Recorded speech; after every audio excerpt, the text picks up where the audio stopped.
This is episode 15 of the Homestead Shop Talk podcast with Al from Lumnah Acres, Ben from Hollar Homestead, and myself, Jason from Sow the Land. And it's just three dudes just talking on the phone, and we're recording it. And just having fun with it. And that's all we're doing here. Nothing too fancy. We're just hanging out on it's actually Monday night. And we put the podcast out on Friday morning early. I post the podcast on like iTunes and Spotify and other podcast apps, and then usually around 10 a.m. I'll post the YouTube video podcast on our Homestead Shop Talk YouTube channel. So today's topic, we're going to talk about homesteading on 1 acre compared to homesteading on, say, 500 acres. What's the difference? Is that right, guys? Yeah, that's basically the difference. What is the difference, or if there's any difference at all? Does it change? Do you have to homestead different? I know I'd be curious to know Al's perspective, Jason's perspective. I think it'd be an interesting topic. Yeah, but first we're going to talk about anything exciting is happening this week or anything we got in the works. Does anyone want to go first? Yeah, I can go first. Mine will be pretty short. Meg's mom has flown out and is staying with us for the week. So we're just enjoying company. We're just sitting around. Actually, honestly, Meg has put her mom to work. They've been sewing and, just doing all sorts of stuff. It's like so much for a vacation. Like, you got some slave labor out of your mom right now. So it's been good. She got here yesterday and has pretty much been working all day long. Every time I've come in the house, Meg's mom's just busy working away, sewing and stitching and doing all sorts of stuff. So she'll be here with us for a week. So we're just cool gonna play it by ear. We're not real worried about filming videos because being present and visiting with family that we don't see very often is more important than filming our life. So if we get to work on stuff around here, that's cool too. But we're just gonna be enjoying the visit. Okay, so there's something exciting that's happening this week. I finally got the Starlink internet, but I'm not using it right now. I haven't hooked it up yet. So I have not hooked it up yet. I just got it. I just kind of opened up the box and see what I need to do, but it seems pretty simple, like plug and play. It is. So yeah, I'm excited to get that going. Hopefully I could get that going tomorrow, like this week. Yeah. Once you get it plugged in and you're using it, let it go for it could take a day or two before you really start getting like the best internet, because it has to like figure out where your location is and dial in the satellites. So it can take a little bit of time to really tune in, and then positioning it to like the best way they tell you to makes a big difference also. Yeah. Facing the right satellites. Right. Yeah, that's a little bit my concern because we have some really tall trees. Yep. And we've tried like other satellite providers, and they just did not perform because of the trees. I mean, I have companies tell me like, "Oh, we can't do it because you have those trees." They're not my trees; they're like surrounding me. So, I'm curious to see how this is going to do. Hopefully it works. You'll be able to go out if you download the app on your phone. You can go out with the app and kind of like just play around with the phone, and it'll tell you like how to pick up the best, or like how to point the satellite dish the best to get the best reading or whatever. Yeah. And if you don't have it the best, it'll still work. You might just get more like latency in between. Because we had it positioned for like a year facing not the optimal way, but we had to have, I forget why we had to have it that way, but like it was on this side of the roof. So if the satellites were over here, the roof was blocking it, but we couldn't put it over to that side. I forget why. And then once I changed it, it was a lot better. Okay. Yeah. So I think it should be all right, but we'll see. So yeah, there's that, and what else? I've been kind of slow on putting out the videos on my end, on my channel, because um, I've been working on just different things. Like I'm doing drawings for this workshop that's coming up here at our place. A chicken tractor, like the one you built, Ben. I'm currently making drawings for it, so that takes some time. So just taking time out of my day to like sit down and make drawings, dimensional drawings. So hopefully, I'm That does almost done take a with lot those, of time. So hopefully I can get back to our regular scheduled program. What program do you use to draw everything? SketchUp. SketchUp. Yep. Yeah, they have like a free. They used to have a free version. Now they have like a 30-day free trial version, but then after 30 Gotcha. days they make you pay. So Yep. it's very similar to what I learned. I didn't learn that. It's very similar to what I did learn, another program I learned from. So it was kind of easy to transition. Oh, I know what we're doing. We're getting ready to butcher some turkeys this week. So half our turkeys. Now, is that going to be a workshop, or is that who's doing that with you? No, I think it's just going to be us. We decided just to do us. Yep. And then we might try to sell some of the turkeys. Nice. But yeah, that's That'd be just going to cool. be us. Just we're just going to knock it out. I mean, it's only going to be 5 of them. And I still have another 6 turkeys that are not nearly ready yet. So those probably won't be ready till, I'm assuming, December, because they are super Oh, really? slow growing. They're our brown turkeys that we have, our heritage turkeys, and they're really slow. Like I feel like they're not even growing. But Supposed to be your Christmas gooses yeah, for this year. I hope at least by Christmas. Yeah, but we'll see. So this week we've been working on prepping and getting ready. We're going to be pouring concrete in a couple of days for the post and beam barn we're going to be building. So we're getting all the fun grunt gravel and forms and rebar part done. Not that much fun, but the end stage of that is fun and exciting, but getting there we don't enjoy. Yeah, Seems like every morning you wake up and a new body part and new muscles are sore because you haven't worked them like that in a long time. that just means That's you're the alive. truth. That means you're Right, that's alive. true. That's true. Yeah. We were tying rebar, and I don't know, we spent probably 3 or 4 hours just down on the ground, kind of like in a squat form, tying rebar like up, down, up, down. So luckily the sun wasn't out, but it's been warm where we are. It's like 70s and 80s, and right now we're usually probably like 40s and 50s. So we're enjoying the seasonal warm, but we're not used to it. So Yeah. we got done tying the rebar. We did that Saturday, and our friends have a um, small brewery in Littleton, New Hampshire called Schilling's Beer Company, and every year they do an Oktoberfest, and the proceeds go to nonprofits. And I'm a board member on the Littleton Food Pantry, so this year some of the money was going to that nonprofit. So we said, "Oh, we'll help out." We did the beer pouring, and they had it was either like 30 or 40 different brewers from around the US, and they had one from Mexico, and some of the brewers were there. I was pouring for, I don't know if you guys know of it, Burial out of Asheville, North Carolina. I've heard of it. Yeah. You've heard of it.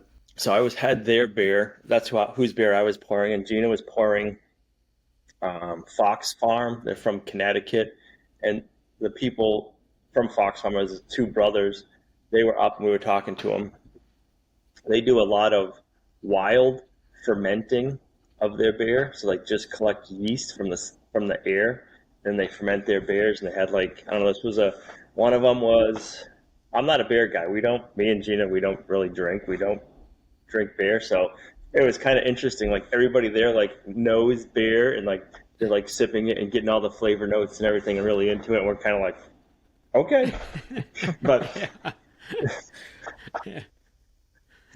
talking to the brewers, they're really passionate about it, and it's just kind of interesting the different ways they go about it. And it got me thinking a lot. Like they're into brewing, kind of like homesteaders are, or at least we are into meat and wanting to learn how to take care of everything the old way. So I find that very interesting. And like these breweries have either are or they found a way, or if it's just a niche that they're able to do that. Like if you wanted to do like the old world way of meats and charcuterie, you wouldn't be able to do it as easily, I don't think, as beer and stuff. So, and then the other thing, like Schilling's Beer Company, they do a lot with local farmers. There's some farmers around here that they'll like grow grains and stuff. So like Schilling's will buy from them and use their grains, their barleys, and then they save all of that after it's fermented and they give it to a local pig farmer. So I think that's kind of, it's one of those things, like it's almost like I can see it kind of fitting in with a homesteading niche because they're trying to do a lot of the same things we are, just different, but then they're also really involved in the local food movement. That's really cool. A conference in Texas I went to last year or beginning of the year, and I met a few folks out there that I forget where they're at. They might be in, I think they might be in like Pennsylvania or maybe even Connecticut. I don't know, but they have like breweries, but it's also like a farm. They'll run their chicken tractors in between, whatever is they're growing for their beer, That's cool. and do it that way. And they also have like a little restaurant at their brewery of food that they grew on their land. I'm talking like meat too. Like, so it's kind of like all together. But yeah, I mean, I think it can go hand in hand for sure. It's like another thing to add if you're going to be doing something like that. And it could be like the money revenue or you know what I mean? It's kind of, a lot of people like to get their beer and they're not afraid to spend money on something like that. So that could be one way to kind of like generate more income, I guess, to start your different businesses. So that was our big excitement. We don't go out very much, and we got to go out. I think they had 2 different sessions. There was 800 people at like the 11 to 3 session, and we did the 4 to 8, and then they had like live bands. There was like 3 different live bands playing. So that was kind of, we don't go out and do stuff like that. So it was like a little mini vacation, and it was in our town, so works out even better. That's fun. Yeah, that's cool, man. So I guess, how did this topic come up with you, Ben? We started homesteading, in our suburban lot in California. We were on 1/8 of an acre. I actually think it was less than 1/8 of an acre. I found a drawing. I was going through some old stuff, and I had my, when I put in sprinklers in our backyard, I had all the measurements of our backyard. Our backyard was 60 feet wide by 30 feet long. That was the stamp of, the size that I worked with for growing a lot of our own food. We had layer chickens, and then a whole bunch of perennials planted, every tree we could fit in there, that kind of stuff, that kind of thing. Well, we basically maximized that space as much as we could to grow everything we could. But then coming out here, you figure everything that we had in California, all of a sudden we could cram into where we're parking our vehicles. Like, we're on 6 acres, 7 acres now. All of a sudden it just scales. It feels infinite how much we could do with this property compared to what we came from. And so with that, I thought it would be kind of interesting to hear the perspective of both you guys, Jason moving from 1.5 acres to 14 acres, and Al moving to what you're on. Like you're bordering on wilderness. So I don't know. It would be kind of cool to hear your guys' perspective on, is it any different from living on a small homestead, or is it exactly the same? You just have a bigger backyard. It's more of a workout, I would say. On 1.5 acres, you could walk everywhere. It's doable. Like, that's very doable. But, even on just 14, it's, that's a lot. You're going to need something to drive around in, even if it's a golf cart or even a zero turn lawnmower, something like that to do stuff and haul things. That's one big thing. And I think everything costs more money because you need more things. Fencing, water lines, everything's more. I think a lot of that too comes down to is we're starting from raw land and you're starting from a horse farm that really wasn't maintained or kept up. And same with you, Ben, you're starting from a raw land kind of. What was done on your place before, Ben? Did they do any kind of raising of animals, or was it just... No, you kidding? I don't think an animal has been on this property in 100 years. Outside of maybe some dogs. A lot of broke down vehicles were on this property. A lot of trash. It was kind of a rough property. Basically, when we bought it, we considered the structures all junk. And we were excited that there was a septic system and power so we could build something right away if we wanted to. And rather than build new, we just decided to redo this mobile home. So, everything else after that, like the barn was actually in better shape than either of the house structures. Honestly, we probably should have redone the barn. That would have been a pretty cool house. But, we had to build where the septic system was, so... I think a thing to take in consideration, if you say whether you're on 1 acre or 500 acres, is I guess what are your goals?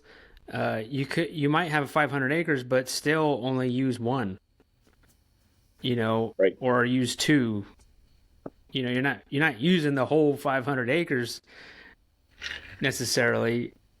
So I like that option though, of spreading out, of slowly growing, because when we're on 1.5 acres, you don't have that option of using another acre because you have it. We have 1 acre or 1.5 acres. That's it. And so in a way it's nice because you could walk around and it's small and you could just look out your kitchen window and see everything.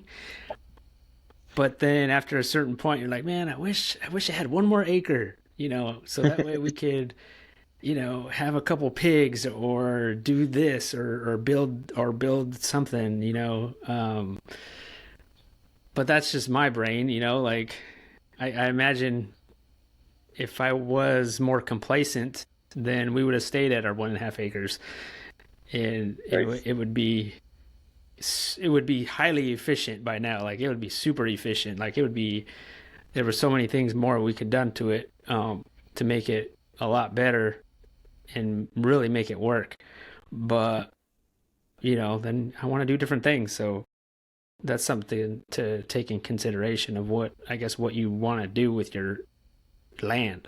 I think that's a big one, Jason, is figuring out what you want to do. If it's on your land, how much do you want to be able to do? What's your future plans? I know, like for us, we bought over 500 acres. It was all wooded. It had a road, or like an old logging road that wasn't maintained. It's got 2 ponds on it, and then there's a bunch of trails. But the property, when we bought it, the people that we bought it from, they had owned it for 30 to 40 years. They bought it off of a logger who logged it all, and then they never did anything with it. They went in and they mowed the road, but I don't think they like mowed the road that great because it was like all the sides were encroaching and the trees were coming in on it. So for us, the big thing right now is trying to figure out what we want to do with the land. Like we're trying to have like visions, but not have them set in stone, if that makes sense, because it's so big and everything being covered in woods, you can't see like what would work good. So like right now we're in I guess I'll call it the exploratory term, trying to figure out and cut out, so we had it logged the first winter. We had some of it logged, and the biggest thing I wanted logged is there was a bunch of fir trees and hemlock trees in there that were, I mean, it was like toothpicks. They were small trees, but they were toothpicks, and they were starting to rot. And when we got it logged, we found out some of those trees were 100 years old, and they were like 6, 8 inches around and tall, and then half of them were probably rotted inside. So we've had a property before that was like that, and we had a windstorm come through and blew over all the trees, and you couldn't walk through it. So in my head, I'm like, hey, I want to clean up the property, because if I have all this land, I at least want to be able to walk through it and enjoy it. I'm not saying I'm going to be in the woods or clear cut everything or make fields everywhere, but I want to be able to go out. You know, if you want to go out and walk through the woods, I want to be able to walk it and not like be tripping over myself. So we wanted to have that done, and then we wanted to clean up the old logging trails so that way we can get around the property. So we walked it. We kind of figured out like, hey, this is a good spot. We think this is a good spot because that's hard too. Everything's covered in woods, and we're trying to figure out where we want to put a house. So we went with an area that was south-facing and that seemed relatively flat. And that's what we had clear cut and logged and stumped for the house. And then we've just so we had it logged one other time. So we just do the logging in the winter, because if you log in the winter, the ground's frozen. And then that way they're not really messing up the land as much. So like the machinery weighs so much. If the ground's frozen, they're not rutting it up. Smart. So our land's pretty wet. We have a lot of springs and water runoffs, which that's one of the reasons we like the property. There's a ton of water, so in my head, I'm like, okay, if we want to put pastures here, there, anywhere, we can find springs and kind of feed water sources all over the place without electricity. So it's just trying to keep those things in mind. And so we did some cutting the first year, and then once it got too muddy comes our springtime, they call it mud season. We said, okay, we're done cutting for this year. We'll wait till next winter. And the nice thing about breaking up the logging is we were able to walk through it and check it all out in between the two seasons and kind of see more. So that was nice. And then the nice thing about getting it logged the first time is it's a big piece of property, but it forced us to go and walk everything and mark all the property lines.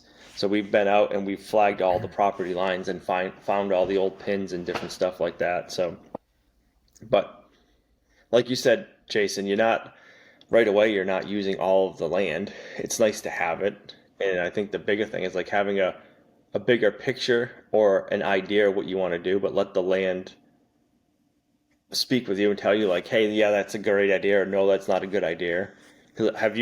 How are you with that on your 14 acres? Because there's some spots that you seem like you're still exploring and haven't cut, and I'm assuming you're not like set in stone, like that has to be done here, but trying to figure it out as you go. Does that make sense? Yeah, I guess it's really just figuring it out as we go. Yeah, I mean, I had that forestry mulcher come in, and that helped a ton. Just to kind of get us, at least we could walk in the woods now, and there's like a trail, I could drive in there, or we could walk in there. It's like a hiking trail almost, and at least we have that.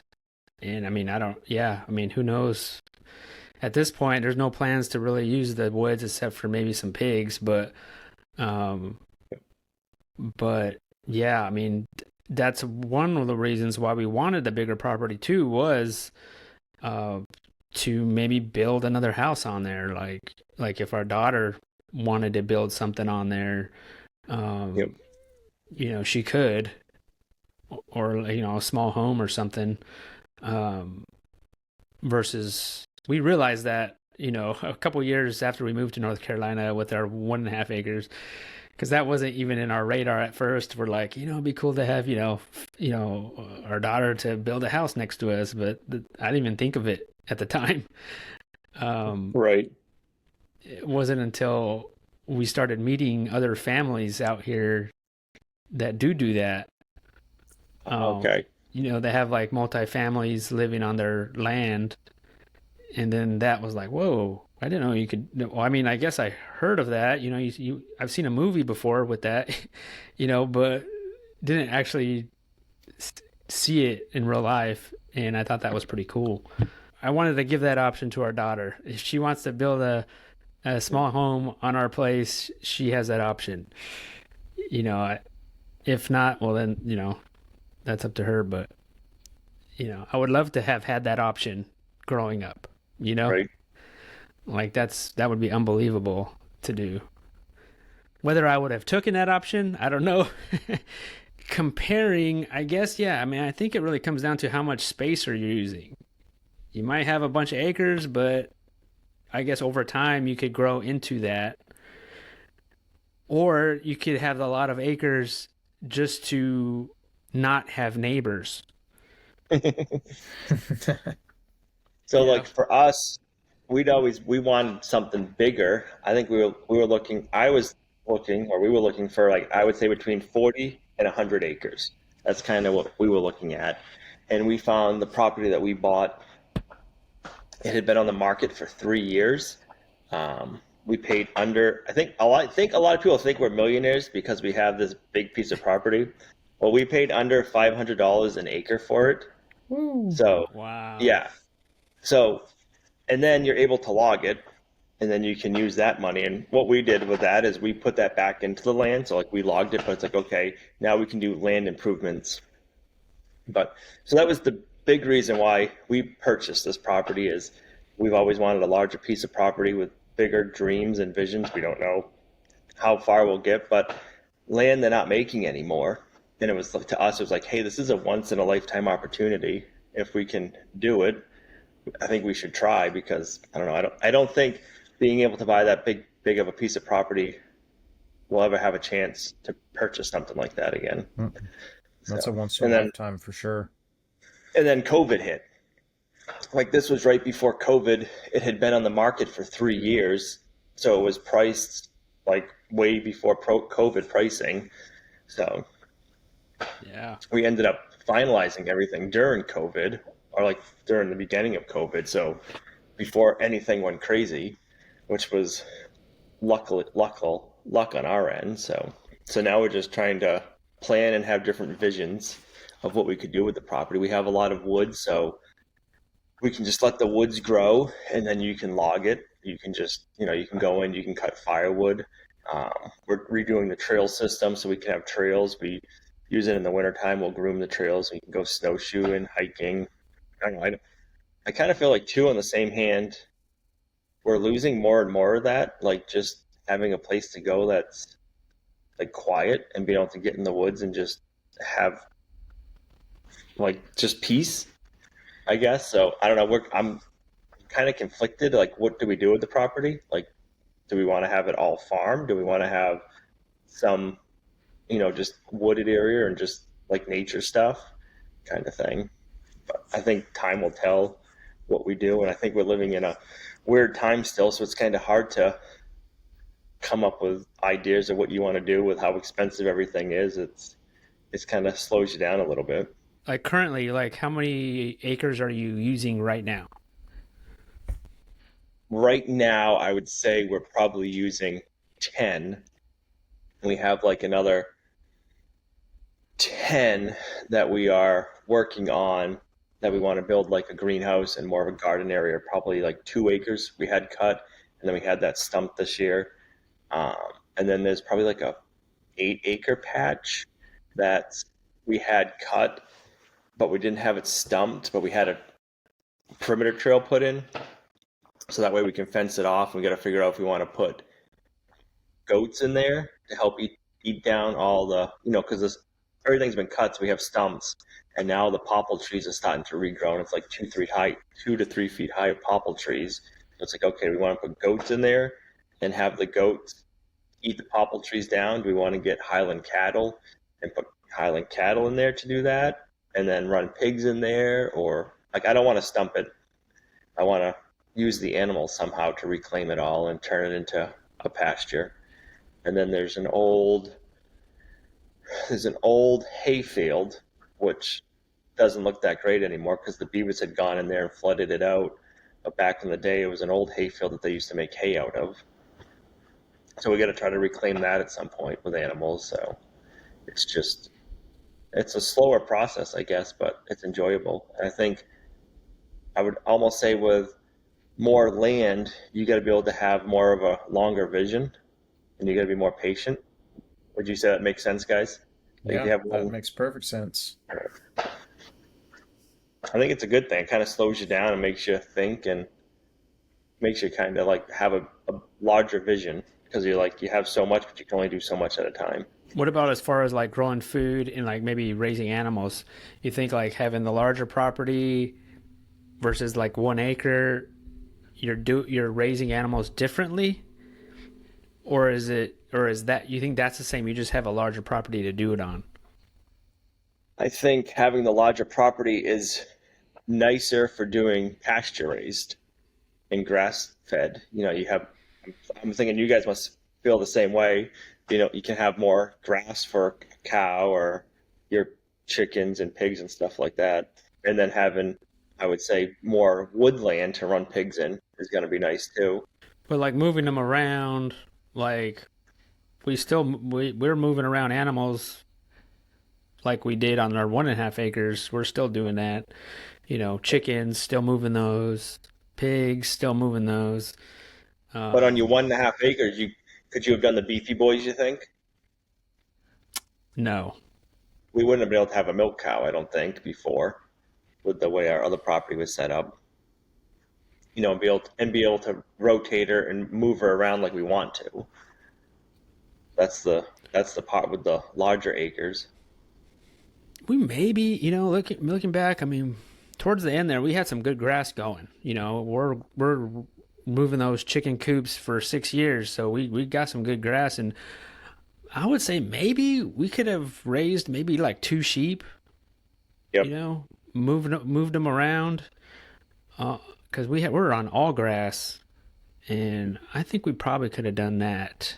I don't know if you guys think about it more now with having more land or maybe not even having more land, but maybe wanting more land. Like, do you want to get more into it as farming and being able to raise more meats and proteins for other families? I guess my mind goes there. Like, how much do you want to get into that, and how could you make that work so it's profitable for us, but also affordable for everybody else? That is actually something we have talked about. Do we like this life of raising meat and raising, animals for us enough to get into doing it for other people? Go from homesteading to farming. I mean, ultimately, that's the difference, right? If Right. you're doing it for yourself, you're homesteading. If you're doing it for making a living, you're farming. Um, I I don't know. It's just like anything. If you try to take a hobby and turn it into your main gig, unless you truly do love that hobby, it's going to become a job. And I think with a lot of people, do you necessarily want to turn your dream life into a job? Because that could be a slippery slope. All of a sudden, there's a lot of people. All of a sudden, you hate going out there and doing chores, and you hate feeding the animals and taking care of the animals and stuff like that. It's a kind of a slippery slope. Um, I think where I'm at with it is, you know, I think I would always say a little bit more land would be cool, but in the grand scheme of things, I don't feel like we've maxed out what we can do on our, now 7 acres by any stretch. Um, I feel like honestly, if we took everything that we are doing right now and had to move it up next to the house, we'd probably only be using maybe an acre. So, realistically, if we, took the pigs out of the woods and brought them up here and brought the cow up here and the chickens, it's probably an acre. And so to, realize how spread out we are on this property, yeah, we're using 7 acres, but we're not really using 7 acres. So I don't know.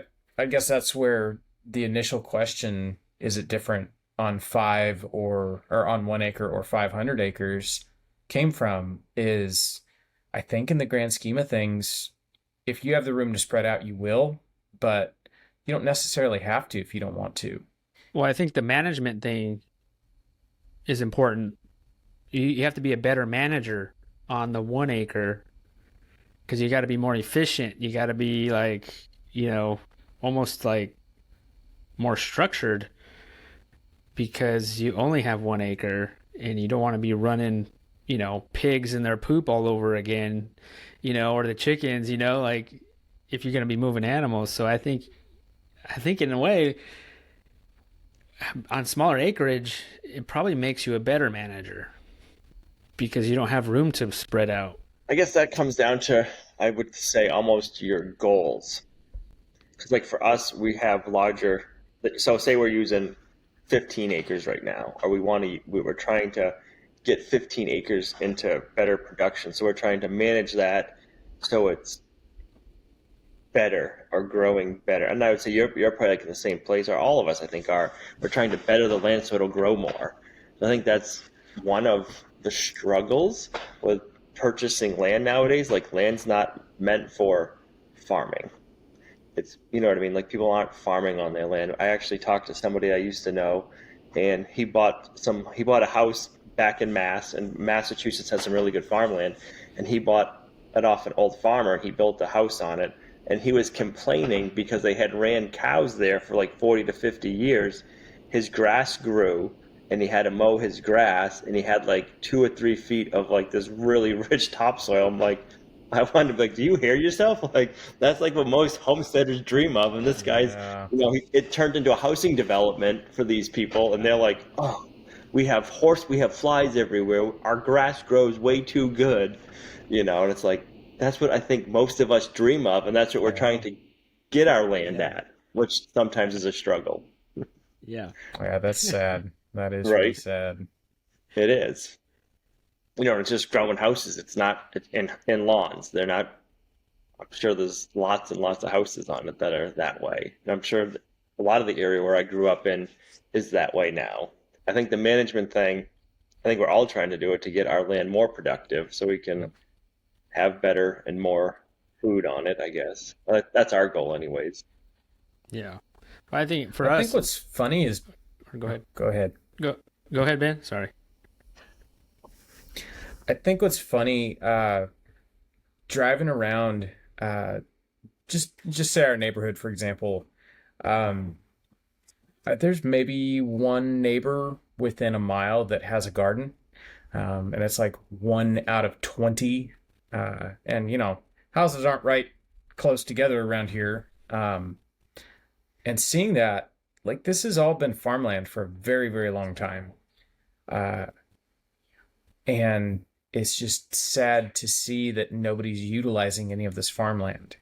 Everybody sure has nice lawns, but nobody's growing anything other than lawn. It's just, and if they're sad. growing, Can't eat the grass. If they're growing, it's just corn. Yeah. Yep. And the corn's probably for, like out west, most of the corn's for ethanol. It's not even for food. It's for gasoline. Well, I think like for us, at a certain point, we can only grow so much food for us. I do feel like, man, eventually I'm gonna start like selling some food because I like having the animals, but honestly, like next year, we grew so much food this last year and this year is that I probably don't have to grow any food next year. Like no meat. Like we That's haven't pretty even good. we haven't put a dent really in the two cows we butchered and the 3 pigs, all that, and like, but the land needs the animals. I guess I probably should have been more patient and not done it so quickly, but so at a certain point, either you get the animals and then you have to figure out what are you going to do with all that meat. How are you like doing the chickens this time of the year, Ben? Would you like having the meat birds later? Heck yes, that's a no-brainer. I've noticed they seem to eat better. It's cooler, so you don't need to worry about water as much. Yeah, I don't know. Everything about it, like the flies aren't as bad, the stink isn't as bad. Even though it's warm it's going to be warm this week. We're supposed to be into the low 80s this week. It's been so cool. It's just like, it's wonderful. It's have to wear like a hoodie in the morning when I'm doing chores. The meat birds this time of year are just perfect because all that. It's not stinky. It's just it's great. The thing I like about it too is if you do a spring batch, you're butchering once it gets really hot. Usually in May is when we butcher. It's usually, pushing, high 80s, 90s by May sometimes. And it's miserable. And so doing it this way, probably going to have to, bundle up a little bit on butcher day, which that's why we do it. That's why we do more chickens in the fall rather than splitting it and doing spring and fall. So yeah, we enjoy it. Have you done it this time of the year before? Yeah, we did it last year. We did. I forget what it was. I think it was 2020. I think that's when it was. It might have been 21. Yeah, it would have been 21. We did a spring and a fall, and the fall batch was so much bigger and so much healthier. They were more feathered out, and we were doing the Cornish cross. We just noticed the numbers were better in fall. So the next year it was like, why don't we just do all the chickens in fall, and we'll just do a huge batch and see if that gets us to next year. And it did. So we're doing that again. I think we found our system. Once you stack on all the other animals, our pork and beef and all that. Ideally, we want to do all of our animals when it's cold. The old ways. How did our forefathers do it? Well, we didn't kill stuff in the middle of summertime. We didn't have refrigerated shops and walk-in freezers. No, we waited until wintertime. We hung the animals outside. You did it when it was safe to do it, and you had time to think about what you were doing. So that's what we're trying to get back to. Now, do you find having the chickens on pasture later? Like, do you find that helps your grass green up quicker in the spring? Like, have you noticed, like, if the chicken manure is on there all summer or in the fall, is it better for the land? Have you been able to see a difference there? So I think the thing we've noticed is just having meat birds on pasture, period, is awesome. The places where we have always ran the meat birds every time we've done them, the grass is now the best on the entire property, and we did that in 3 years. And so where we're running them now, we finished up running everywhere we were supposed to run, because these are the Red Rangers, or Murray's Big Red, I think is what they're called. These ones are like 12 weeks, and so we have to travel a little bit farther on the path that we're on. And so we're getting into the bottom of the property. We're down there, where the drainage ends. And it's the richest ground on the property is down there in the bottoms. And so we'll see if we've never had chickens down there other than, following the cow with the flock of layers. We've never had the absolute fertilizer load that is a meat bird tractor. So we'll see if it greens up down there. There is one spot I'm curious. It's down there by where the pig pens are. It's always been real sparse. They used to have an old barn down there where my pig pens currently are. And nothing really grows. There's some grass there now because we've, had 2 years of running a cow through and chickens and all that running through, every couple weeks. But we'll see if the meat birds will green that area up too. I'm sure they will. It's just, you don't have to plan, but if you want to have a farm, or you want to do something, you got to take your time and plan and figure out like what works better. If you have small acre, just kind of all right there in front of you, you can just kind of have your gardens. And so I guess the answer to the question, is it different with 1 acre or 500? Not really. It's just, you just have this much more compared to, starting small. That's kind of what I'm getting. You have to plan more, but I mean, if you're honest, going from 1/8 of an acre to 1 acre, same applies. You have to plan more. You have to be careful how you do things. You have to, sit and observe. And it's like the first rule of permaculture. You observe. Sounds like that rule applies on any scale. Yeah, as much as we want to just do everything all this year, all in one year, man, it's also trying not to get into heavy debt either. That's hard. Yep. Well, cool, guys. I think we nailed it. Have you announced your butcher classes, Ben? Okay, November 10th and 11th is the first class. There will be sign-up information I can make available. I could give Jason some info you could put in the show notes or description or something. Yeah. Or, come to our channel and we'll have links on videos and stuff like that. But yeah, November 10th and 11th. That's going to be the first pig butchering class. It's just me and Meg. It's going to be kind of a quiet class where we're only opening up to 8 people, I think. 8 to 10 people, something like that. It's a pretty small class. Nice. It's just in our barn. Our barn is about the size of a 2-car garage. So, I mean, realistically, 8 to 10 people is more than enough. Everybody's standing elbow to elbow around a table anyways. So it's going to be a fairly hands-on class. If you want to get in and get your hands dirty, this is the place to do it. But at the same time, if you just want to watch and learn, that's fine too. This is the kind of class I'm finally getting to do, the class that I always wanted to attend. So I think it's pretty cool. So yeah, that's November 10th and 11th. Yeah, and I was there when you taught a class before, Ben, and I must say, I'm not just saying this because I'm your friend, but Ben teaches a really good class, honestly. No, thank you. If I was closer, I'd be there. That'd be cool. Yeah, from what little we have talked about it, I've had a couple people reach out and be like, hey, I'll be there. Just say the word and I'll be there. It's like, you got it. It's pretty cool. It's really humbling realizing we're slowly changing the world one pig at a time. I think we nailed it this week, and I hope everyone has an awesome week. Thank you guys for listening and watching these podcasts. It really means a lot to us. We enjoy doing them. It gives us a reason to sit down and talk to each other, actually, and just shoot the breeze. And it's kind of neat. And one of these days, Al, we'll have to meet up in real person, in real life.